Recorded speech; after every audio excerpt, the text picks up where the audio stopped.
Commodity round पर बात करेंगे राइस की। इस साल सरकार को एग्री एक्सपोर्ट 5,000 करोड़ डॉलर तक पहुंचने की उम्मीद है। सूत्रों से मिली जानकारी के मुताबिक चावल के एक्सपोर्ट को मंजूरी मिलने से एग्री एक्सपोर्ट बढ़ने की उम्मीद है।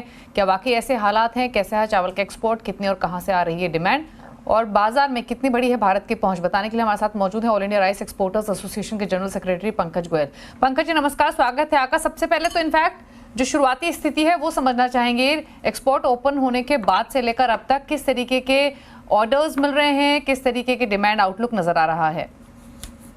दीपाली जी गुड मॉर्निंग। सीएनबीसी व्यूअर्स को सभी को मेरा नमस्कार।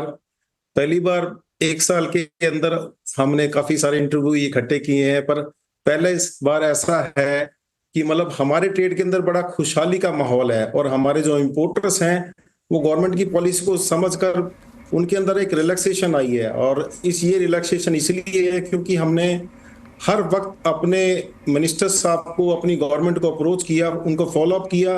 हर वक्त हमने उनको अपडेट किया कि किस तरीके से एक्सपोर्टर, हमारा किसान और हमारा मिलर सब लोग परेशान हैं, क्योंकि हमारे को कॉस्टिंग आ रही थी कोई $800 के आसपास और एक्सपोर्टेबल प्राइस था, जो एमईपी था, मिनिमम एक्सपोर्ट प्राइस जो था वो 950 की रेंज में था, तो हम एक्सपोर्ट नहीं कर पाते थे।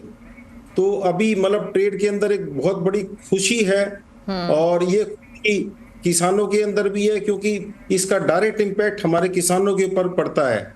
और जैसे ही ये एमईपी हमारी गवर्नमेंट ने रिवोक की है और जितने भी कर्ज थे बासमती और नॉन बासमती से इन्होंने हटाए हैं, उससे किसान को एक अच्छा दाम मिल रहा है। किसान को इमीडिएट इफेक्ट से 10 से 15% उसकी वैल्यू इंक्रीज हुई है।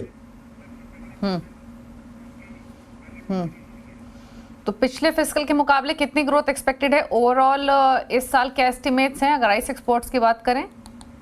इस साल जिस तरीके की पॉलिसीज हैं गवर्नमेंट की, हमें ऐसा लगता है कि लास्ट ईयर हमने जो एक्सपोर्ट किया था वो 5.2 मिलियन टन के आसपास था, जिसकी इनिशियल वैल्यू हम समझते हैं कोई 45,000 करोड़ के आसपास थी। इस साल हम ever time high, historical height को टच करेंगे और आई थिंक हमारा एक्सपोर्ट यहाँ 5.2 से कोई 10% से लेकर 12% तक इंक्रीज होगा।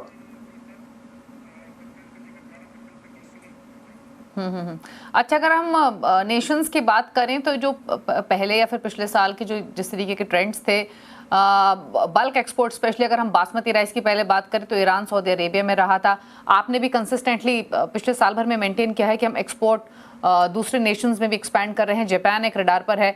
तो अगर हम ओवरसीज डिमांड की बात करें, कहाँ से ज़्यादा डिमांड आ रही है, कहाँ का एक्सपोर्ट हो रहा है फिलहाल? ऐसा होता है दीपाली जी कि बासमती एक ऐसा चेहरा बन गया है पूरे विश्व के अंदर कि जहां जहां भी ये इसकी शिपमेंट्स जाती हैं लोग इसको पसंद करते हैं। और पिछले 40-50 साल के अंदर जो हमने इसका एक अपना मार्केट शेयर गेन किया है, हम उसको दिन पे दिन बढ़ाते जा रहे हैं। जैसे जापान की बात की, जापान के अंदर डिमांड आने लग रही है। इस बार हमारा जो टारगेट है वो यूरोप के अंदर है, क्योंकि यूरोप के अंदर पेस्टिसाइड्स की वजह से कुछ प्रॉब्लम्स थी। अब हमारा किसान बड़ा इंटेलिजेंट हो गया है, वो पेस्टिसाइड्स कम मात्रा में यूज कर रहा है और हम उसको एजुकेट भी कर रहे हैं। तो इस बार हमें ऐसा लगता है कि यूरोप मार्केट के अंदर हम एक बहुत बड़ा स्टेक लेने वाले हैं। जो पिछली सालों में हमारा स्टेक होता था, ऐसा लगता है कि हम उसके अंदर काफी बड़ा स्टेक लेंगे। पाकिस्तान से कुछ ज्यादा एक्सपोर्ट करने के चांसेस हैं इस बार हमारे।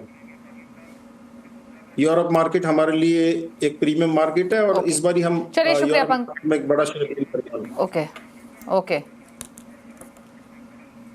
ओके, चलिए शुक्रिया आपका पंकज जी।